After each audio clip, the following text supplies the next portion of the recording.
डोल 11 या परिवर्तनी एकादशी की कथा। इस दिन भगवान विष्णु करवट बदलते हैं, इसलिए इसे परिवर्तनी एकादशी कहते हैं। परिवर्तनी एकादशी के व्रत से सभी दुख दूर होकर मुक्ति मिलती है। इस दिन को व्रत करने से वाजपेयी यज्ञ का फल मिलता है। इस दिन भगवान कृष्ण के बाल रूप का जलवा पूजन किया गया था, इसलिए इसे डोल 11 कहा जाता है।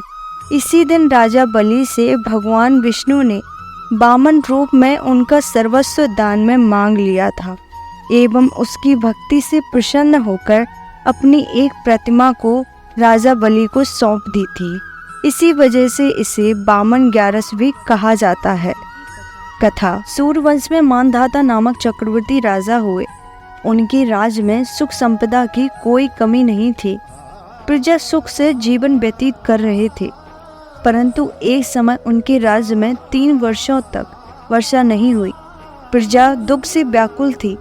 तब महाराज भगवान नारायण की शरण में जाते हैं और उनसे अपनी प्रजा के दुख दूर करने की प्रार्थना करते हैं।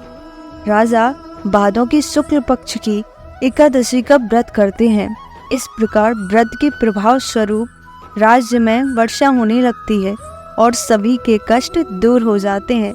राज्य में पुनः खुशियों का वातावरण छा जाता है। इस उत्तम व्रत का अनुष्ठान अवश्य करना चाहिए। पद्मा एकादशी के दिन सामर्थ्य अनुसार दान करने से शुभ फलों की प्राप्ति होती है। जल झूलनी एकादशी के दिन जो व्यक्ति व्रत करता है उसे भूमि दान करने और गौदान करने के पश्चात मिलने वाले पुण्य फलों से अधिक शुभ फलों की प्राप्ति होती है। इस दिन भगवान विष्णु करवट बदलते हैं, इसलिए यह परिवर्तनी एकादशी भी कही जाती है। इसके अतिरिक्त यह एकादशी पद्म एकादशी और जल झूलनी एकादशी के नाम से भी जानी जाती है। यह व्रत करने से वाजपेयी यज्ञ का फल मिलता है। जो मनुष्य इस एकादशी को भगवान विष्णु के वामन रूप की पूजा करता है उससे तीनों लोग पूज्य होते हैं।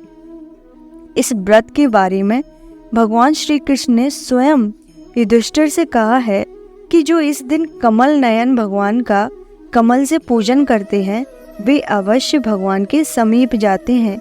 जिसने भाद्रपद के शुक्ल पक्ष की एकादशी को व्रत और पूजन किया उसने ब्रह्मा विष्णु सहित तीनों लोकों का पूजन किया। अतः इस एकादशी का व्रत करना अवश्य करना चाहिए।